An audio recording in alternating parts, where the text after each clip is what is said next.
Breaking news, breaking news.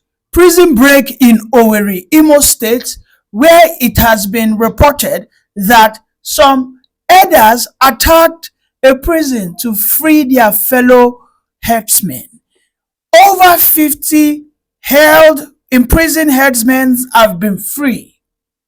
This is a breaking news, and this is a nudge for my youths in Owerri to brace up, because if they are not careful, these guys who have just been released will unleash on an unimaginable terror on the people within this axis where this prison is located. Well, before I continue to discuss about this Imo, I want to show you a video where people are now picking bullets, guns that have the color of the Nigeria in the Middle Belt. Let us watch that video together. They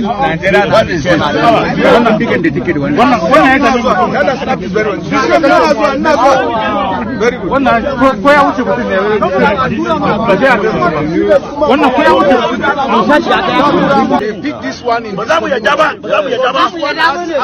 color.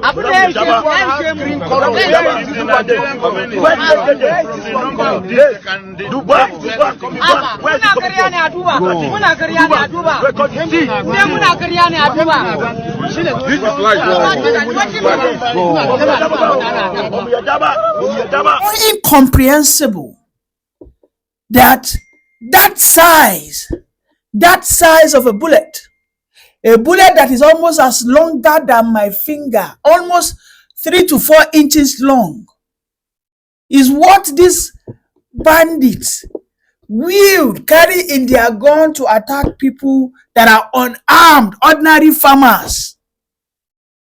I mean, did you listen to all the words of those victims? Listen to the words, listen to the fear, to the trauma in their voices, where some of them are crying, saying that Bazamu Yendeba, we no go green. That how come this bullet has the color green?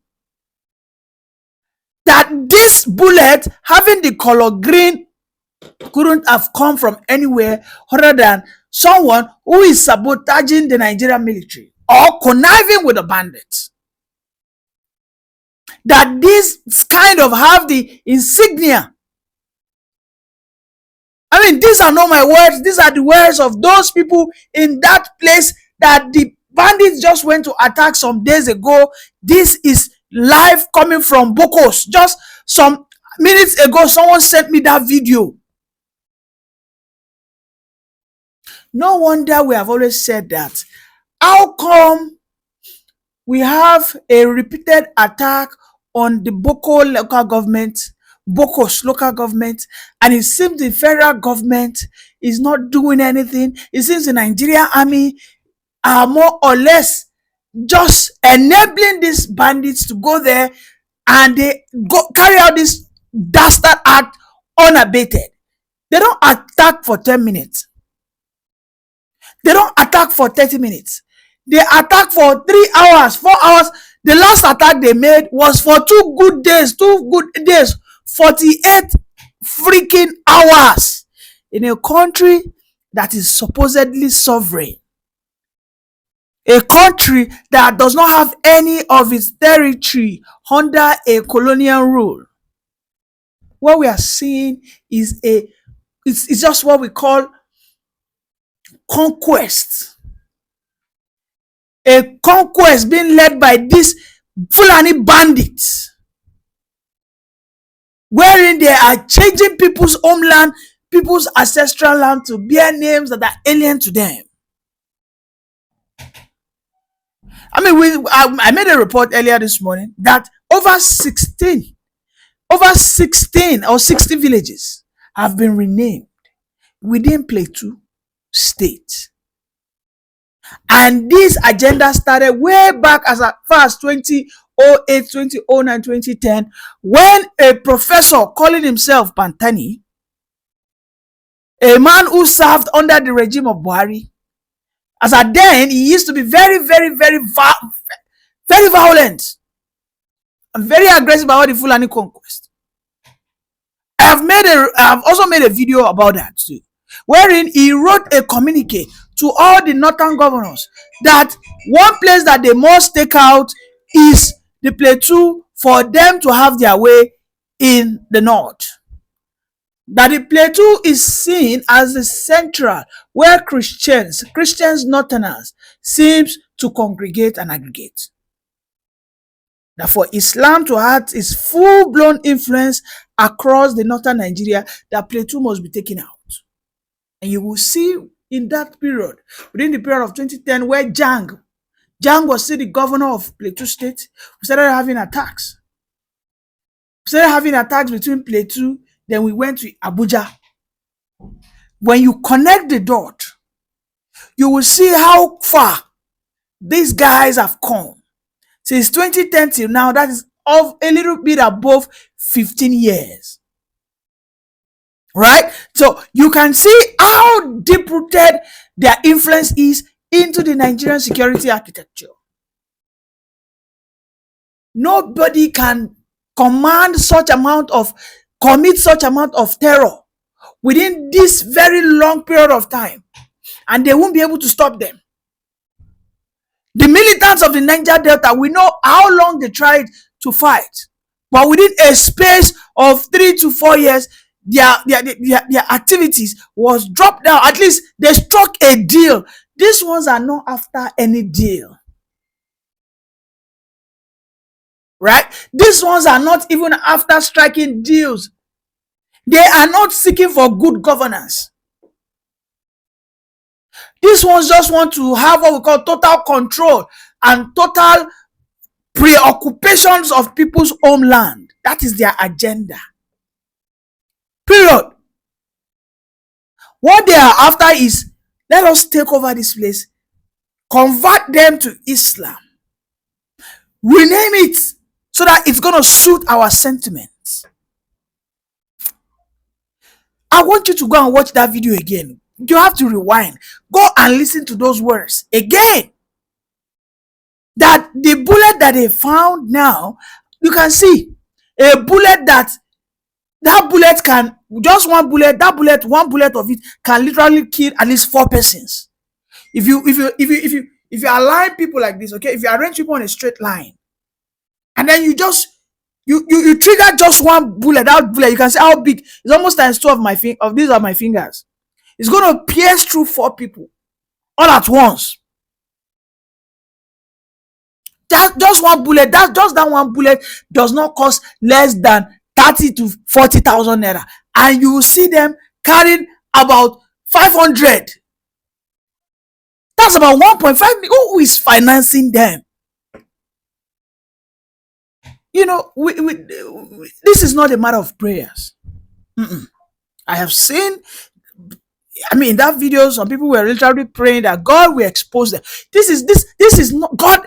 God is not going to come out and fight this battle for you, because these people have a belief, and they actually pray to their own God that they believe that their agenda is to conquer your land.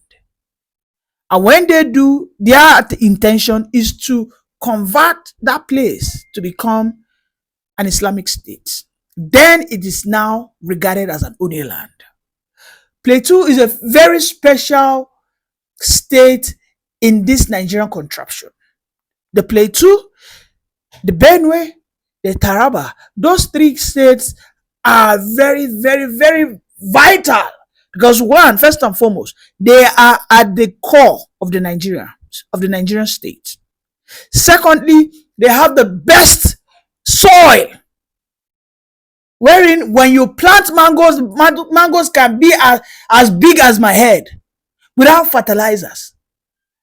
Imagine you plant a mango that if you plant it in my own state, in Oyo State, it might not be as bigger than my this as you can see, this sponge that I am holding. But if you take that same seed, you take it to Plateau State or Benue State or Taraba State, all of a sudden it will grow as big as this my head. Those are the things they are after. They are not after anything called good governance. And that's just one. The other thing is the mineral resources under the soil. There are rumors that they have found oil within the axis of the Middle Belt, within the axis of the river Benue basins, the Plateau and the Taraba, that there is an oil deposit there. Beyond oil, there is what we call tin, bauxite. These are rare earth materials that the Chinese, that the Americans, they use to create phones, create guns and bullets, and even the trucks, the cars that we drive around. So you can see this is a conquest to finish anybody that is in their way, and it apparently seems like some elements are in the government backing them up. You know, when you try to have a conversations with this northern elites, they will tell you, because they want to simplify it, they will tell you, well, it is a clash between the farmers and the herders. That what happened in Bogos is because of the issue of farmers and herders. That the farmers were the ones that attacked the herders first. But again, the herders came back for a revenge, a reprisal attack. That most times it is the farmers that will go and probably they will just unalive a cow or a goat that belongs to the herders. These are the rhetorics they tell us to cover up the atrocities. I mean, there was a time the Sultan, as reported, was questioned that, what is your take on these Fulanese?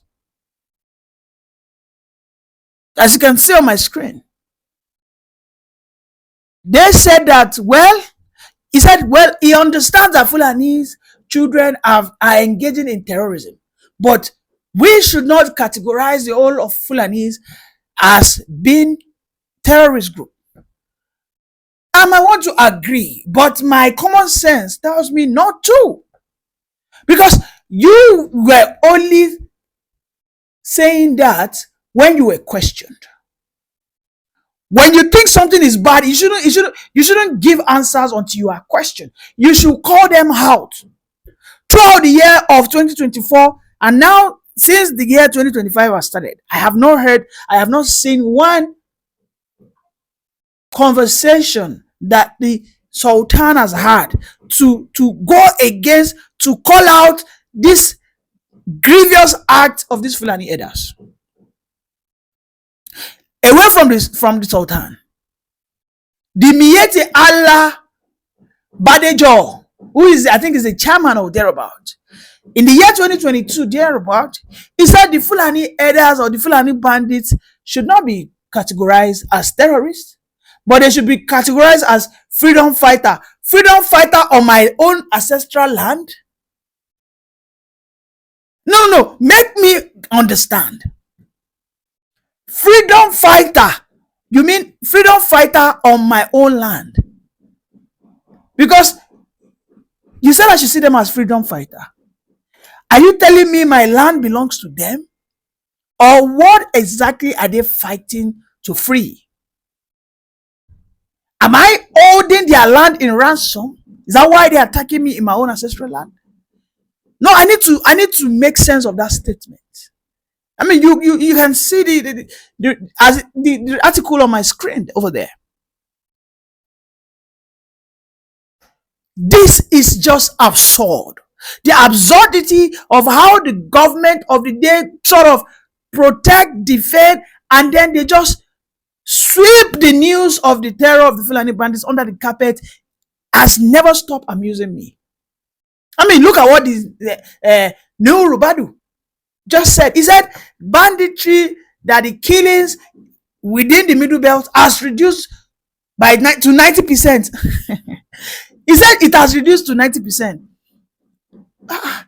Malam Nuhu Rubadu, you are a malam, for God's sake.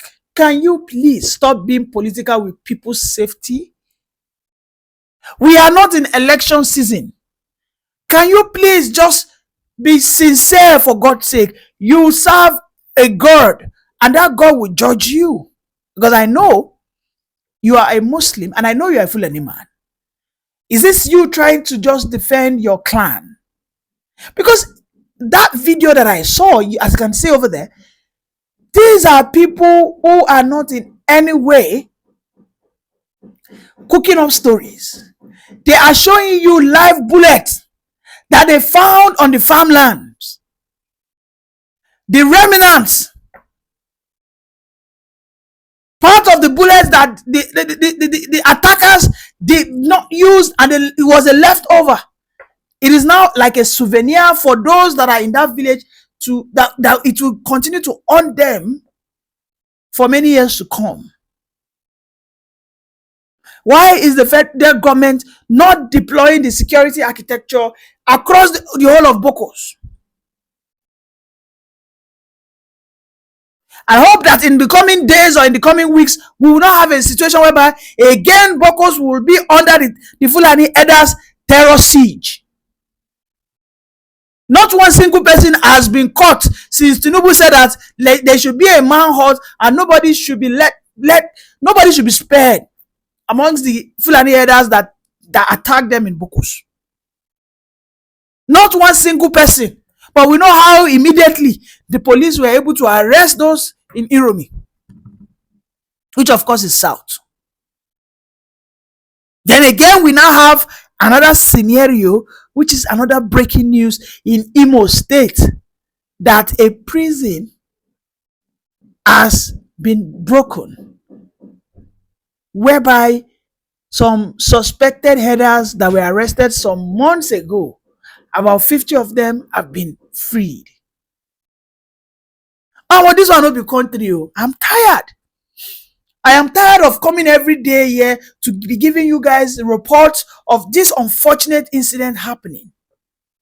I am tired of only bringing bad news. I want to get to a situation whereby I am giving reports about a country that I stay in. This should be reports, good news, that Nigeria is now industrializing. Nigeria is now exporting farm produce.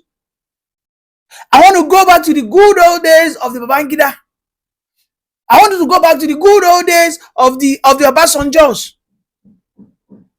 I want to go back to the good old days of Abacha. No matter how you say, maybe they were military rulers, we didn't have this level of insecurity. Under Abacha, I could travel from north to south at night. How many people use the night bus these days? How many people?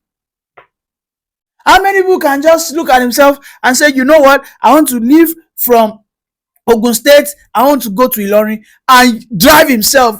Who born you? You go be, in fact, you are nothing but a hot pepper soup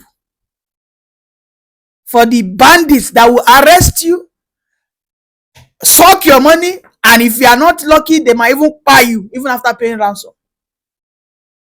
Everybody now save their money to use the aeroplane. Is this a country that we find ourselves? When we are crying that let us restructure this country, let us all align, let us align our boundaries so that everybody can live in peace, jejely.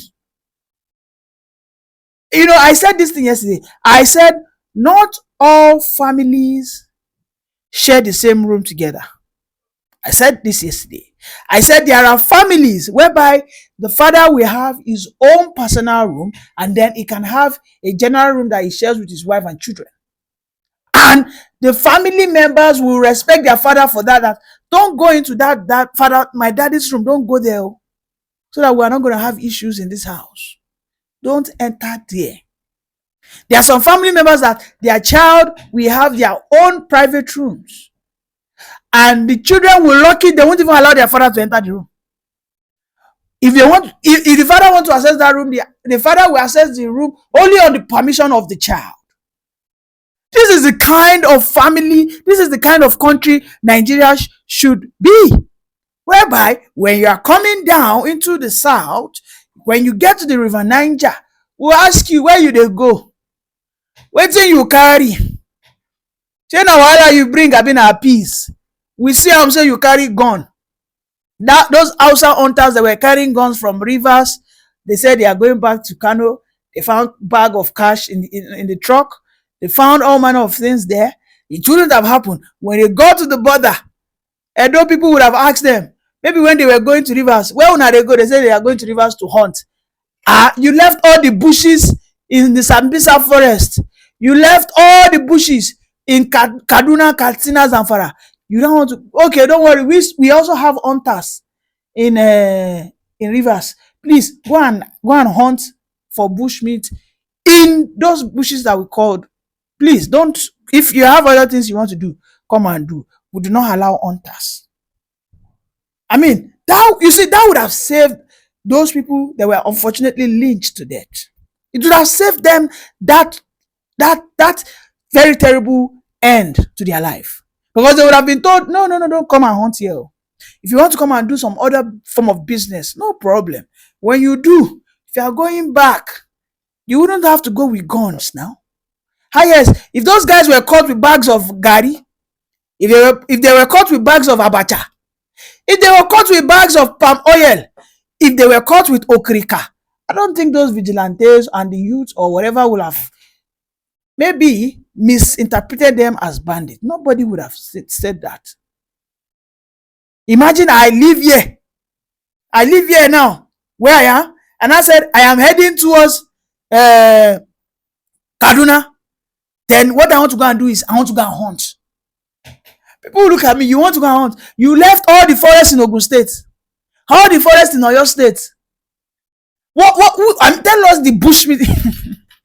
So let us be frank. The youth in Imo, you guys need to confirm this breaking news, and you guys need to brace up, because I believe me, this happens to be true. I'm afraid we might begin to hear some news of people getting missing, because our police have not proven to us to be very effective. Okay, and the people of Plateau, you don't have to pray to God. Whatever action that you want to take, know that the DSS chief has given you an approval. No, your destiny is in your hands. If you are just joining, please kindly like, subscribe, and share this video. Bye for now.